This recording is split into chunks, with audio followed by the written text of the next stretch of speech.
नहीं मिला, जिस प्रकार का उनको मिलना चाहिए था, जिस प्रकार उनका हक था उस सम्मान को लेने का। तो बात यह है कि उनका जन्म आप सबको बता ही चुके हैं सर लोग कि उनका जन्म जो हुआ था वो 31 जुलाई 1880 को हुआ था एवं उनका देहांत हुआ था अक्टूबर में 1936 में। तो इनका जो 56 साल का जीवन काल था, यह जीवन काल सामान्य दृष्टि से देखा जाए तो छोटा था, परंतु इनके इस जीवन काल में इतने मतलब एक महत्वपूर्ण समाज को एक दिशा देने के लिए जो रचनाएं की गई थी वो काफ़ी महत्व रखती है हमारे समाज में। जैसे मान लीजिए इनकी जो लाइफ की शुरुआत थी वो काफ़ी कठिन थी, मतलब आम लोगों की तरह वो स्टार्ट नहीं हुई, क्योंकि बचपन में ही इनकी माता, ये करीबन 8 या 9 साल के होंगे जब इनका देहांत हो गया। उसके बाद इनकी सौतेली माँ आई जिनसे इनकी काफ़ी बनती नहीं थी, परंतु फिर भी ये अपने लाइफ को एक संघर्ष की तरह लेकर आगे बढ़ते रहे और इसी राह में जिनकी इनसे शादी हुई उनसे भी नहीं बनती थी, जिस कारण उनके साथ भी ये लंबे समय तक नहीं रह पाए। जिसके बाद इनकी दूसरी शादी हुई, तो मतलब इनकी जो जीवन थी वो पूरी तरह से चुनौतियों से भरी हुई थी, जिसके बावजूद ये पूरे अपने एकदम कॉन्फिडेंट के संग उस जीवन को जीते रहे। और इनकी हम चर्चा कर रहे हैं जिसका सबसे बड़ा कारण है इनका रिवोल्यूशनरी होना। और रिवोल्यूशनरी होने का सबसे बड़ा प्रमाण ये होता है कि वो जिस स्थिति में भी पहुंच जाए वो अपने क्रांतिकारी विचारों को कभी नहीं त्यागता।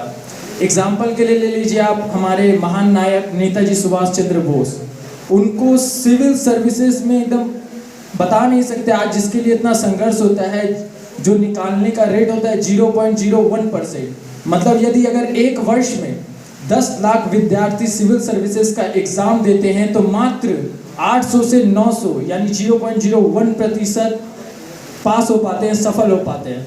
नेताजी सुभाष चंद्र बोस उस समय सिविल सर्विसेज को नौकरी को ठुकरा कर देश की आज़ादी के लिए कूद पड़े। ये होती है एक क्रांतिकारी की पहचान। उसी प्रकार ये थे एक क्रांतिकारी।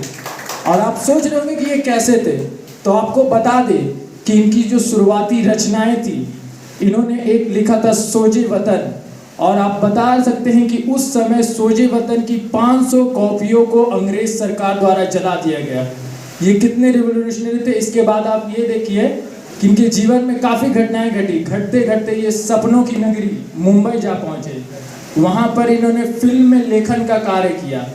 इनकी जो सैलरी थी 8,000 पर एनम थी, मतलब कॉमर्स वाले तो पर एनम आ जाता है, मतलब वर्ष में 8,000 इनको सैलरी दी जाने वाली थी। जिसके बाद इन्होंने जो लेखा लिखा वो था द लेबर। वहाँ पे भी रिवोल्यूशनरी सोच, मतलब मजदूर वर्ग से जुड़ा हुआ वो फिल्म बना जिससे इंडस्ट्रियल जगत के सभी लोग अचंभ रह गए और उस फिल्म को बैन करवाना पड़ा। ये थी इनकी रिवोल्यूशनरी सोच। तो आज की जो युवा पीढ़ी है उसके लिए मैं बस इनकी एक कविता सुनाना चाहता हूँ, क्योंकि सभी युवा हो, शिशु अवस्था हो, वृद्ध अवस्था हो, सभी के लिए ये पोयम काफ़ी मायने रखती है, क्योंकि हमारी जीवन में ये पोयम से पंक्ति जो है वो पूरी जुड़ी हुई है।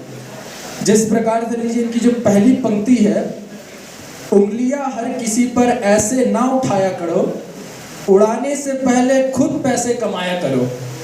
आज हमारे जिस प्रकार घर में माता पिता बड़े भाई कोई भी इस प्रकार की जब मतलब बातें कहते हैं तो हमें काफ़ी चुभन होती है, परंतु ये अटल सत्य है जो उस समय से था और आज तक है।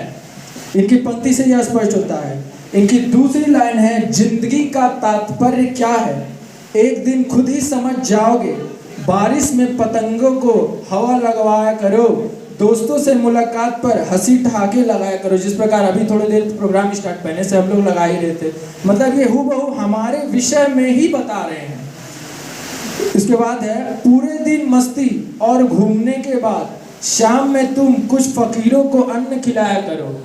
जिस प्रकार की आज की जो जीवन शैली होती जा रही है, हम खुद तो काफ़ी मौज मस्ती में रहते हैं, परंतु जिस प्रकार से समाज के उन पिछड़े दलित वंचित वर्गों पर हम ध्यान नहीं देते हैं, वो ध्यान आकर्षित और केंद्रित करने की जरूरत है। इस पंक्ति से हमें यह स्पष्ट होता है। जिसके बाद है, अपने साथ जमीन को बांधकर आसमानों का भी लुत्फ उठाया करो।